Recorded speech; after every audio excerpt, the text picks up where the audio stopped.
Our Prison Break Series 1 replay continues at midnight. First hour 5, a man who has fought for his beliefs in the face of skepticism and sometimes ridicule.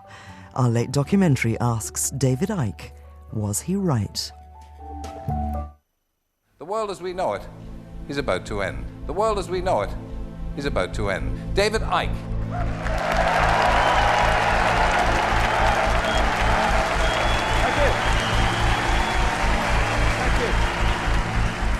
The greatest form of control is where you think you're free when you're being fundamentally manipulated and dictated to. One form of dictatorship is being in a prison cell and you can see the bars and touch them. The other one is sitting in a prison cell but you can't see the bars, so you think you're free. What the human race is suffering from is mass hypnosis. We are being hypnotized by people like this. Newsreaders, politicians, teachers, lecturers. We are in a country and in a world that is being run by unbelievably sick people. And the chasm between what we're told is going on and what is really going on is absolutely enormous. The greatest hypnotist on planet Earth is a oblong box in the corner of the room. It is constantly telling us what to believe is real.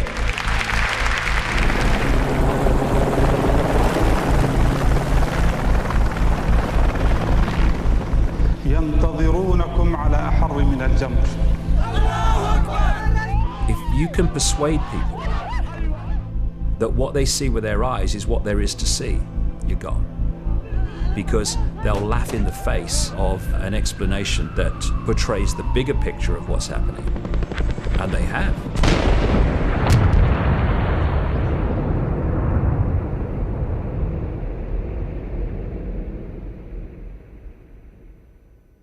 Let me get this story right. The press claim that you claim to be the Son of God. Mm-hmm. Is that true?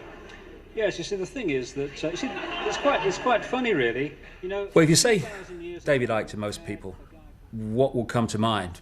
Those of a certain age will be, that was that bloke on Wogan, and it was a interview that changed my life. I couldn't turn the television on and hear my name mentioned without enormous laughter. I couldn't walk down the street without being laughed at by most of the people. Going into a pub, forget it, there was uproar. Rain mad! It was an extremely challenging time, but it turned out to be the making of me in many ways. And Pam here has never seen it at all, because it was not known to her until she came and met me and started to realise this interview was highly significant in my life. Every day. Was it a great shock for you to discover this at 38? Well, I think the... Oh, nice one, Tel. Let's take the piss. So I'm delighted that there's so much laughter in the audience tonight. But no, it's a... Yeah, now's the great line. Just let me say this. They're laughing at you. They're not laughing with you. Fine.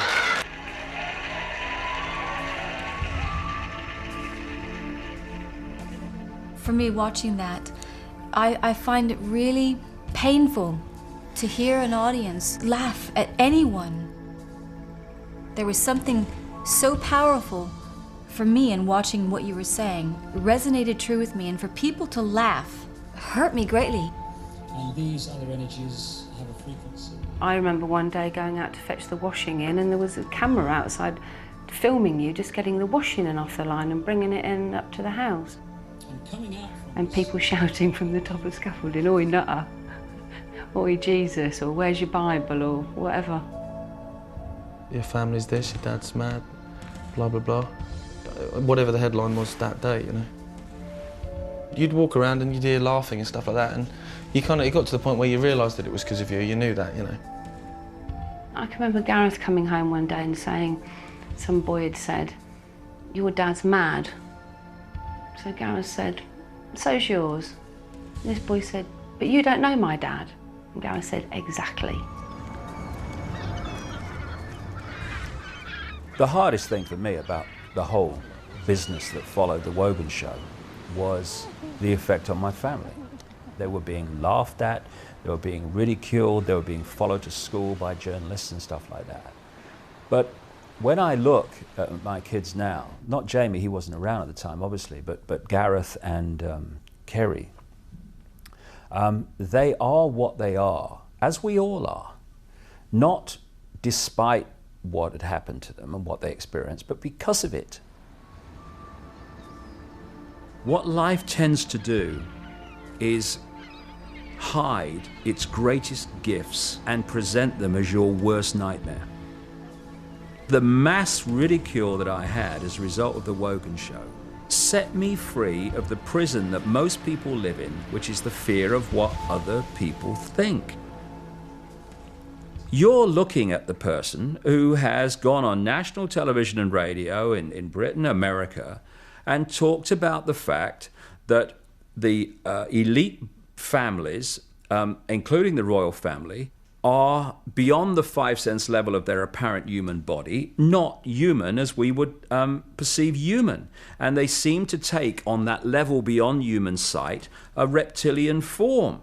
Now, if you are in any way in fear of what other people think of you, no way, Jose, are you going to start talking and writing about those things.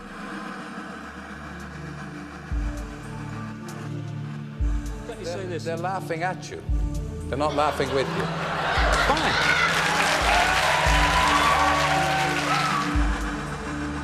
Laughing at you. They're not laughing with you. They're not laughing with you.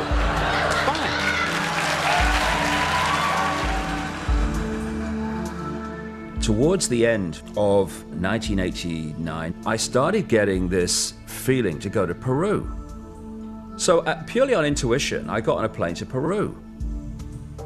I'm daydreaming, looking out the window. There's like a transit van thing with windows. Suddenly I saw this mound. And as I looked at the mound, all I got in my head was, come to me, come to me, come to me, come to me, over and over. And I'm thinking, that mound's talking to me. What's happening? I walked up the mound, and when I got to the top, there was a circle of standing stones. And I walked to the center of this circle, and suddenly my feet started to burn. It's like I'm plugged into the mains. I mean, I'm kind of shaking. And then I heard this line go through my head really clear. First of all, they will be talking about this 100 years from now. And secondly, it will be over when you feel the rain. And then the rain hit me, and it was like, boom, off. I was never the same again. What started to happen was concepts were pouring into my mind. It was like my mind got to the point where it could no longer filter this information that was pouring into me. And that was the period that I hit the Wogan show.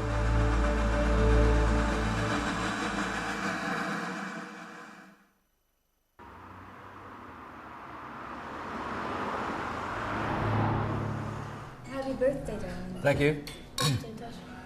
First off, I'd like to give you your birthday card. I didn't fall in love with David Icke. I fell in love with a man. I was on a journey myself. My life took me to Jamaica in 1997, August, to a conference, and it was there that I heard David Icke speak about the 5 sense understanding of the manipulation.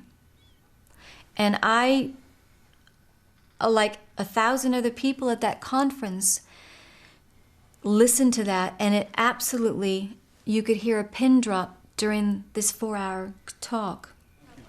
It was only 3 months later when I met David again in Aruba in 1997. And the rest is history, really. When we held hands, I felt like I was flying.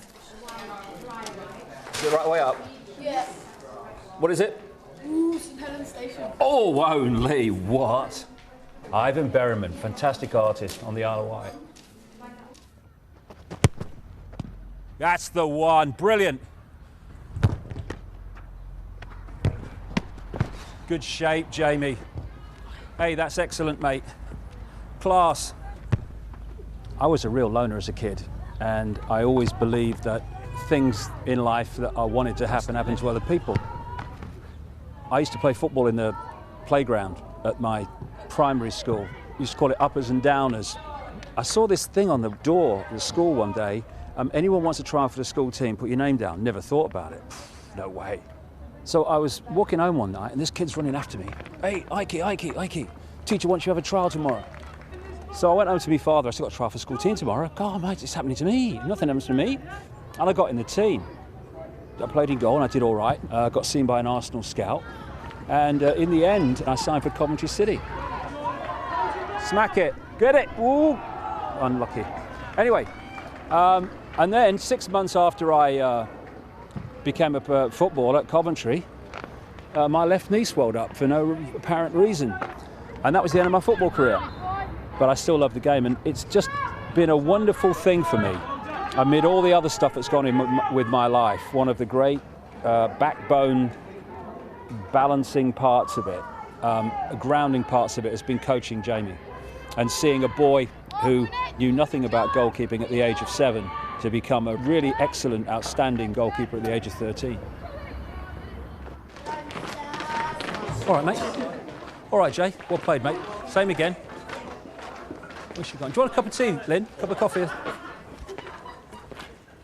They'll take 20 quid. You're on camera then, aren't you? I'm always being turned down by women. You never lose it. Is that the only pocket money you've got? I know. Sad. This is Linda, who was my wife. What was it, 29 years, mate, wasn't it? It was. 29 years, and we're still best mates, and she runs the book company. You know, Lynn's been in on this from the start. She was here when I had my turquoise period and my transformation from sports presenter to whatever the hell I become. Yeah. A lot of people would be amazed that an ex-husband and wife are still best mates. That is something that I've had said to me many years. They don't, because it isn't the norm. The norm is that I wouldn't speak to him again and he wouldn't speak to me. That's people's reality. That's not our reality. We make our own reality. Yeah, see, the reality that we're coming from, and you know, I try to get across to people is, see, things like husband and wife. What is that? What is that? It's some label that at some point in history somebody decided it was going to be, okay, and that you can only have a close relationship with someone if you're husband and wife and you share the same bed. This is all bollocks. It's all programmed, tiny vision of possibility bollocks. It's what you are that matters, not what some label kind of tries to pin on you, isn't it?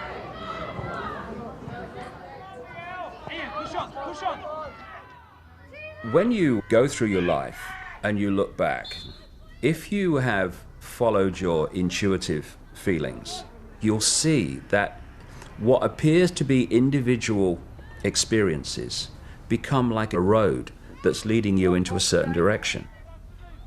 Certain things have led me to where I am now. I went into journalism, which gave me the ability to write simply. I went into television, which meant that when I came out with this stuff, wouldn't just be completely ignored. So all these things, when I look back, are coincidences that actually are more than that. They've allowed me to get where I am now.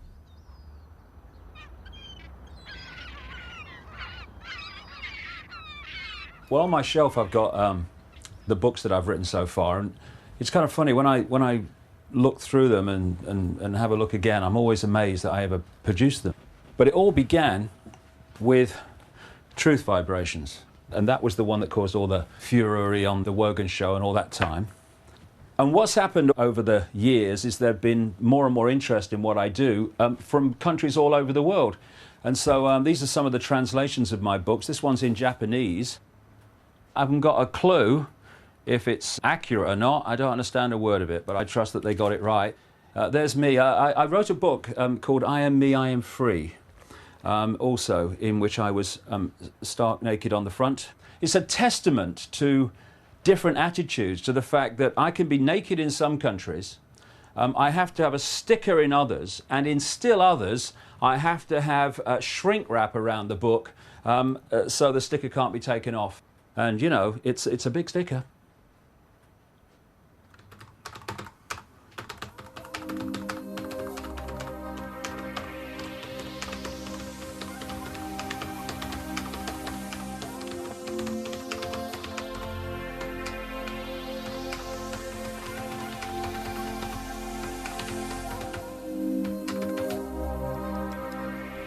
One of the main reasons that people are now looking at my books and what I'm saying in a vastly greater number than ever before is because so many of the things that I've written about over the years are now happening. I said in 1990, we can expect the power and frequency of hurricanes to increase after the millennium. A psychic message said there would be a severe hurricane around the Gulf of Mexico and New Orleans. The bloodline hierarchy at the top of the human pyramid of control and suppression passes the baton across the generations, mostly sons following fathers. I, George Herbert Walker Bush, do solemnly swear. I, George Walker Bush, do solemnly swear. That I will faithfully execute. The plan is to engineer events, real and staged, that will create enormous fear in the countdown years to 2012.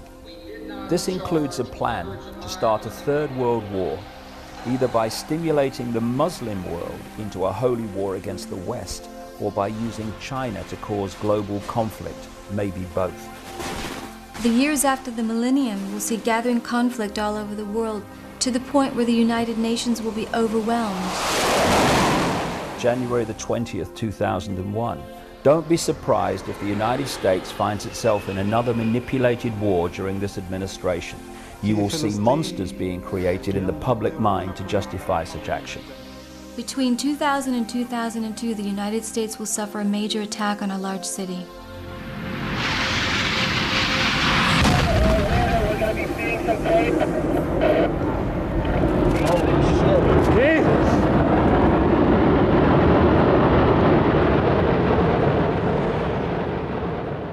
People have perceived me as claiming to be some kind of prophet. Now, it depends how you perceive the word prophet. If you perceive it as someone sitting in a darkened room and getting it from the ether, then I'm not that kind of prophet, really.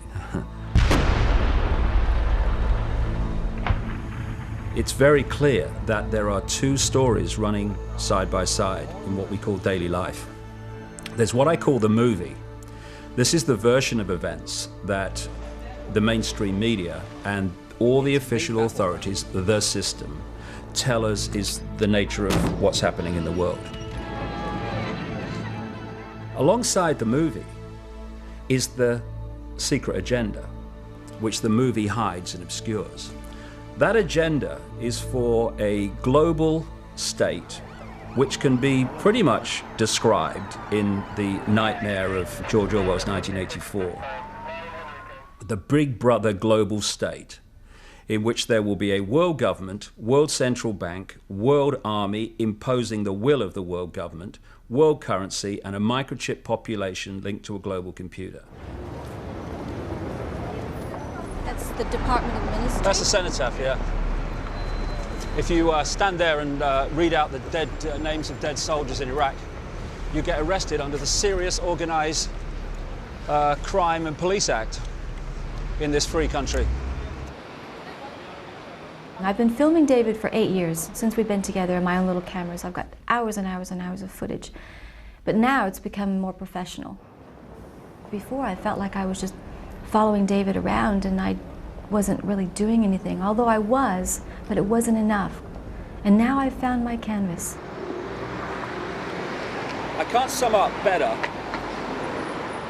what would change the world and bring this imposition to an end. That song by Donovan in the 60s, this went like this. He's 5'2" and he's 6'4". He fights with missiles and with spears. He's all of 31 and he's only 17. He's been a soldier for 1,000 years. He's the one who must decide who's to live and who's to die, and he never sees the writing on the wall. He's the universal soldier, and he really is to blame. His orders come from far away no more.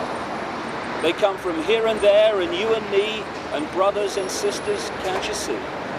This is not the way to put the end to war. I remember coming here on the Great Central Railway when I was a kid from Leicester, and we walked up with my dad and my mother up there and looked across at Downing Street, right? Now you can't get anywhere near the bloody place, ironically, because of terrorist events that have been orchestrated by the very people that control the guy that's being protected, so we can't go up there and see his house. Crazy world. Okay, we're going to go see a extraordinary man who's been in Parliament Square since June the 2nd, 2001, protesting against the slaughter of children. And, you know, the commitment that he's shown is just unbelievable. So we'll go and see him.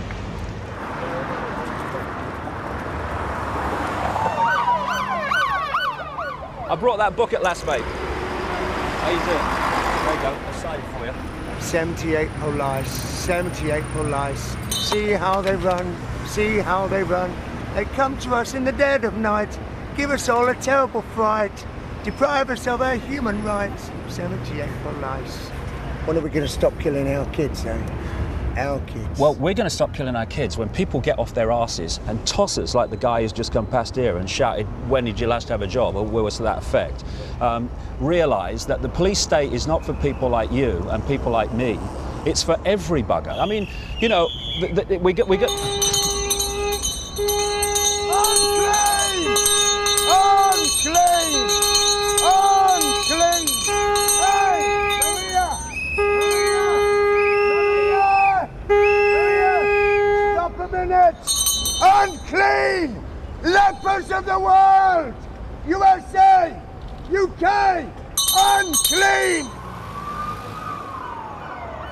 Why are you asking me if I have permission to film in a public place that my taxation pays for?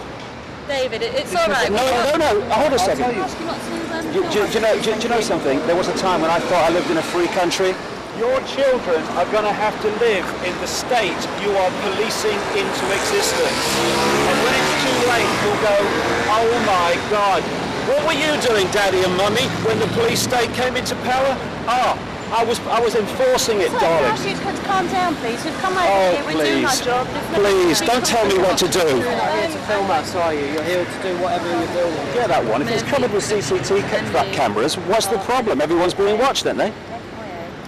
I don't get. I'm not going to speak to you. No, I'm not going to speak to you because obviously you've got a bee in your bonnet about it. So I'll just leave it at that. I'm not going to get into it. It's a simple question. With you about no, it's not an argument. It's a simple question. If CCTV cameras are everywhere, filming everyone here, what's the point of you coming down and saying what you're doing? You can see us, can't you? There's no answer in it. Really coming here. David, I've said what I was. We've got no answer in it. Maybe it's me. Maybe it's me. But that presses my button. It really does.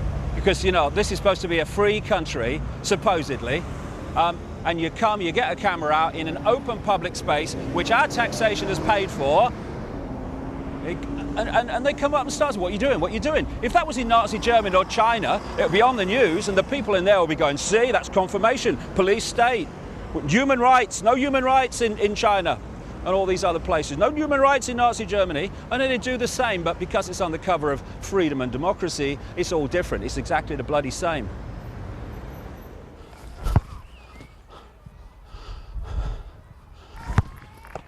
It's not even a creeping Orwellian state now, it is a galloping one, and really it's in the small things that you find how deeply into our daily, even in detail, into our daily lives this stuff has gone. Got to ask permission for this, got to ask permission for that, mustn't do that, all the time. I won't have it.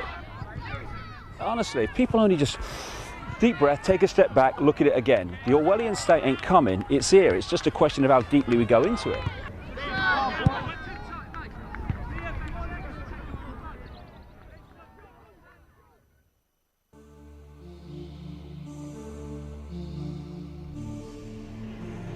I can't speak too loudly, because this is a very a species that doesn't like people making too much noise. This is known as the Nessus-spotted repeater. This is a very common sight where truth is being annihilated. You ever heard that phrase, everyone knows that, mate? Well, why does everyone know that? Well, it's because this system is controlled by what I call repeaters. They're people in the situations of power and influence who just repeat what someone else tells them. A doctor is repeating what they were told at medical school and what the drug companies tell them. You've got teachers who repeat what they learned in their exams and what they learned at teacher training college, and they repeat that to the next generation. And the great repeaters are what pass for journalists. This is that area outside Parliament where they stand there doing their pieces to camera, telling people what's going on. Here we have the crews waiting for the journalists to come across from Westminster and stand there and tell them what's happening in the world. The fact is, they don't know what's happening. They know nothing. So this is what they should be saying if they were telling the truth. Now over to Westminster for the latest news from David Icke. Thank you, you. Well, I've got to be honest, mate, I haven't got a clue what's going on. I tell you what my job is, right? I wear a dark suit, not normally, but you know, I'm playing here. And I'm come over from there and I tell you what they've told me is going on. And I deliver it as if I know what's going on and it's really true. I haven't got a clue if it's true. But they tell me, and they wouldn't lie, would they? I mean, would Tony Blair lie about what's really happening? Would George Bush, please? I'm a journalist, trust me. And so, what we call news, what you get paid a lot of money for reading autocue about, is merely propaganda that they have told me and I tell you. David Icke, BBC, ITN, CNN, CBS, Sky News, Westminster.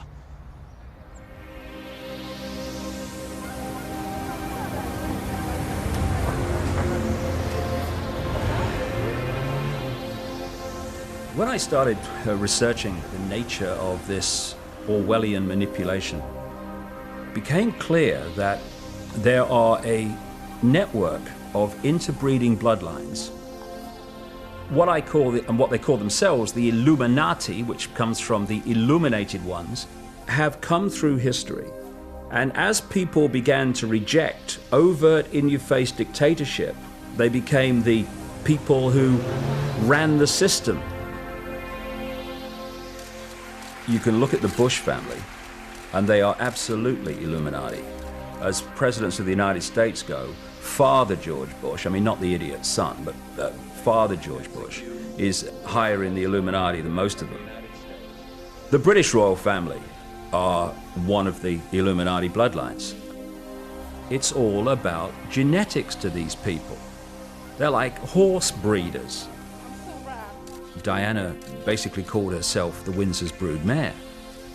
She was brought into the web merely to be the vehicle to give birth to William. You look at Charles and you look at William, and there's very much a resemblance. But when you look at Harry,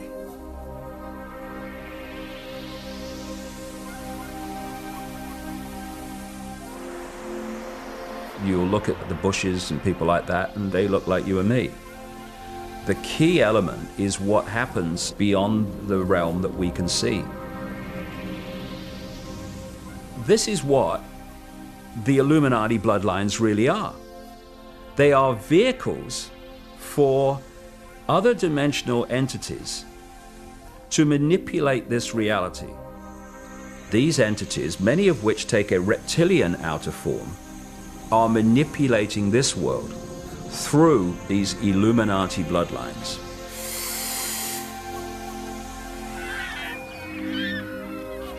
When I introduce something like these Illuminati bloodlines are based on a reptilian, non-human race, people find it fantastic. Of course it is, because it is so different from the reality and ways of the world that they have grown up believing in. The mainstream media, they want to report, because it's funny, that I am saying these bloodlines are reptilian. But when I'm talking about this stuff, when I try to get in more background, of course the media's going, oh no mate, can't talk about that, we need an early out at 27.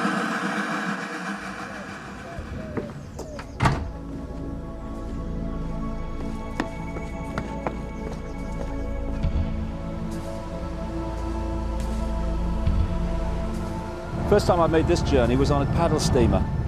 I fell in love with the Isle of Wight when I was such a small kid. I remember at infant school, I used to play Isle of Wight ferries in the paddling pool. So I was that far back, and I always wanted to live here, and I made it in 1982. And I used to go up to the BBC and back all the time. So I've made this journey so many times.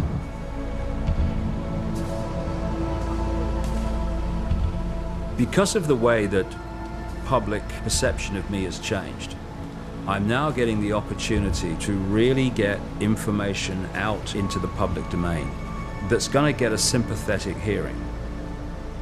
I decided months ago, just intuitively, instinctively, that I wanted to talk in London. And we booked the Brixton Academy, not knowing what the interest would be. And the response was just incredible. The way it's going to be a sellout audience of in excess of 2,000 people. Nice to meet you. Where you come from? Sheffield. Sheffield. Crap, people looking for all over the place. Yeah. Okay, I'll see you later. What I want Brixton to show to people is that if you are saying there's something not right in the world, and you have feelings that there is some kind of conspiracy going on here, and I don't like what's happening, well, look at the attendance of Brixton and know that you are not alone. Folks, tickets in your hands, please. Thank you very much. Keep going, sir. Thank you. May I ask you a question? Certainly. Why are you here? Why am I here? To try and get one or two answers. Such a complex thing. I feel that mankind is doomed, basically. So somebody ought to wake everyone up, and I think this is where David Icke is coming in. I think he's doing a fantastic job, and I mean that sincerely. That was great. Thank you so much. Enjoy the show. I intend to. Thank you. There's nothing that beats the interaction between people who are on the same wavelength.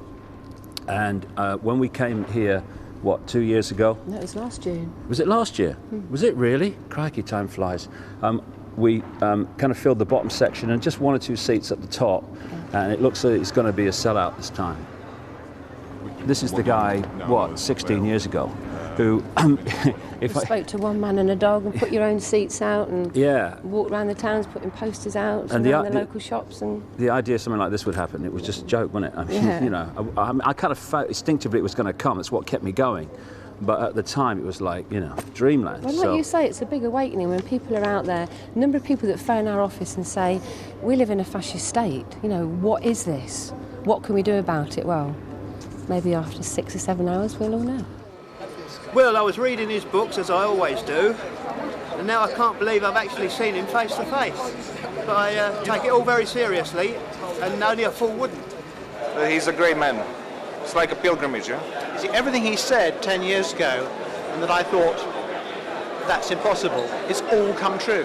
Well, he's got me convinced, and there's no turning back.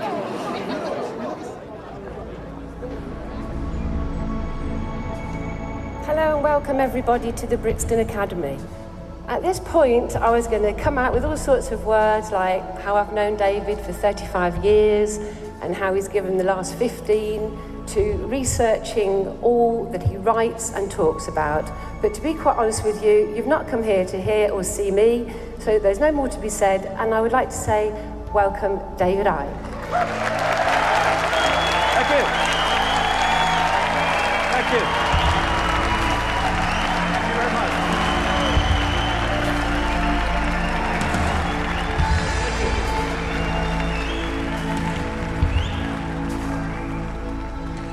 This was George Bush.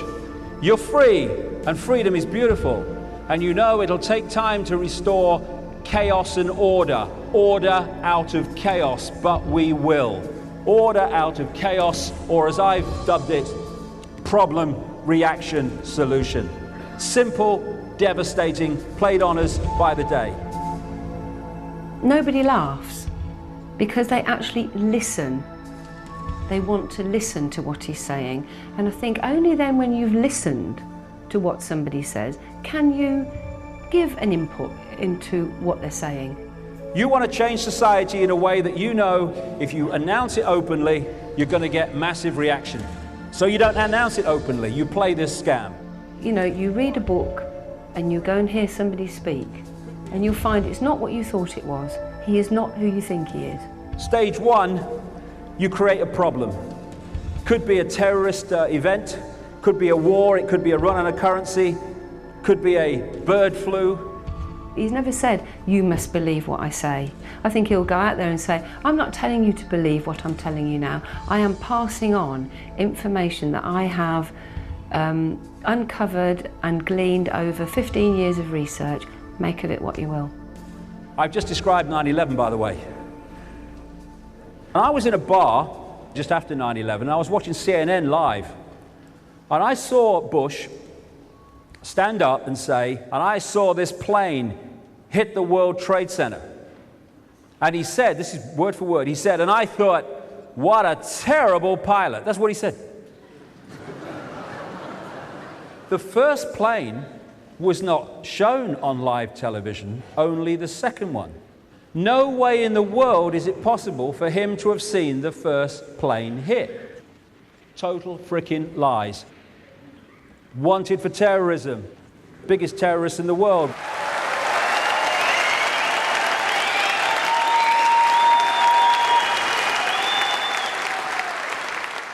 I've had the hands-on healing and I've had the acupuncture and I've still got verbal sodding diarrhea. I can't shift it, I just keep talking. But if we come back in 1 hour and then we'll go into the last part, which is the most important. Thank you very much.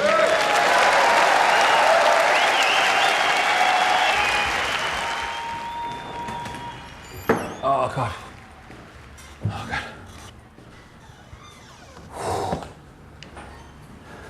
I am so naked. All right, mate. We've not met. Grab a seat. Do you want a drink? Hello, Don. Hello, mate. How now, you doing, man? That is just. No, you're absolutely right. But seriously. No, I'm saying you're breaking my heart. Man, seriously, everyone out there loves you. Yeah. Loves you. You're so great, Dave, man. Seriously, you're doing so much for these people. Yeah. It's like. You are. Yeah, I'm choked, man. I just don't know how you do it. You rule, man. You rule. Cheers, mate. Do you need anything? All right, darling. I was just looking at my watch there. Actually, I wasn't looking at my watch for people to go, although I was looking at my watch because when did I come off? 1/2 past? I don't know, but I have to say that we are contracted here till 9. I came off at 6:30. I'll be back on at 7:30, so that will give me 2 hours. Not a minute over. Do I drop the reptilian thing and just concentrate on the last bit? Do you reckon? My gut feeling is yes, you do. Okay, but I mean, there's going to be people out there going, when the reptilians coming on? You know what I mean? Well, but they've come in here and paid for a 7-hour talk, and that's what they're getting. Yes, I have. Yeah. I'll go with the nature of reality. Okay, so that will allow me to. 9:15 cut off. Yeah, that's an hour and 45 minutes. I'll do it. Yeah. Thank you.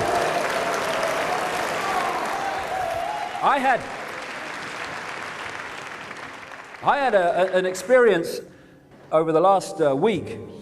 My mother died. She was in her 80s, and I went up for the funeral.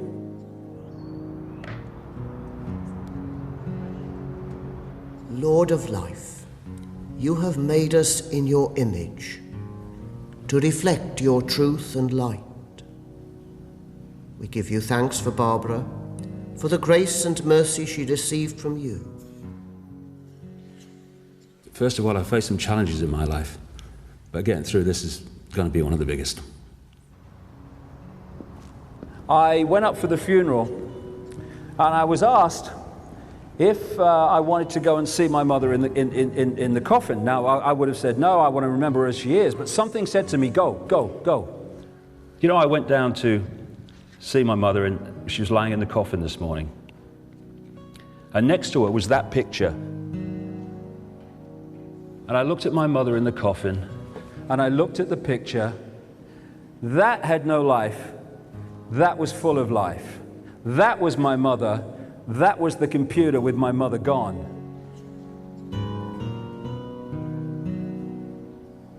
My mother's not in that coffin. My mother's not being cremated today. The vehicle that she used to experience this world and walk among us is what's being cremated today. Look at the sparkle in those eyes. Look at the energy. My mother is still alive because she cannot be anything but alive, because she is infinite consciousness that cannot be destroyed.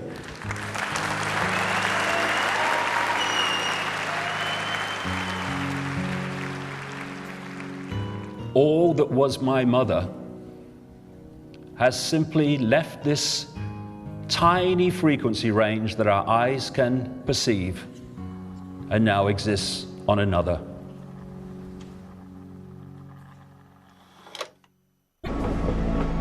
Why should we believe you? I am asking no one in this theatre, no one watching this program, no one on this planet to believe a word of it. But why are you saying it then? Because the fundamental law of creation is that of free will. And I frankly don't care what anyone thinks. They have free will to make their own choices on what is said. I say wait and see. Ladies and gentlemen, David Icke. Thank you.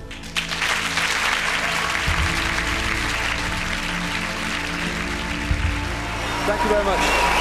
Thank you. Thank you.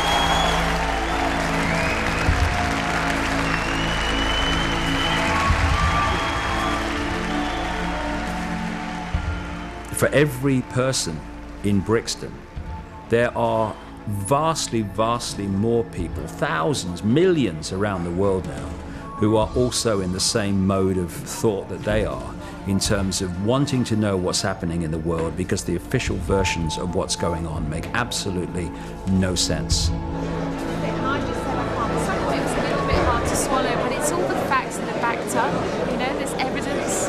A bit too much for the baby, he fell asleep. He got very excited, especially about the Illuminati.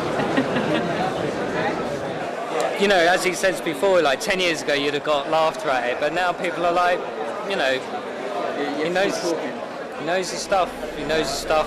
That's powerful. Yeah? Yeah. Interesting. Yeah, I feel like I've died and gone to heaven.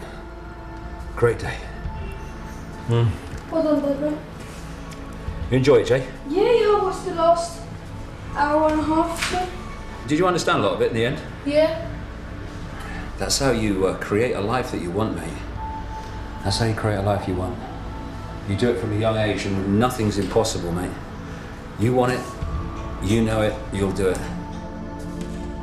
It's comforting to me in a way, not least for my children. I remember my daughter Kerry saying to me, you know, Dad, one day I'm going to be able to walk down Union Street and I'm going to be able to say, my dad's not mad. Look at what he said, look at what is happening. He was right. We're now at a point where she's close to being able to say that. To see it come out the other side. It's like chains just breaking off. What they want to do is hold us where we've always been, in the eggshell.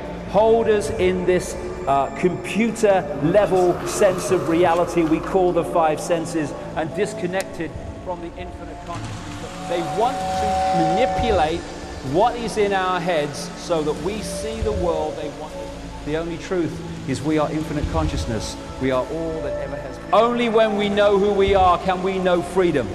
Not free of the next Blair Bush introduced law, not free of, but free. The Illuminati Orwellian state is not the immovable object. It's there because we're holding it there. When we choose not to, it'll crash.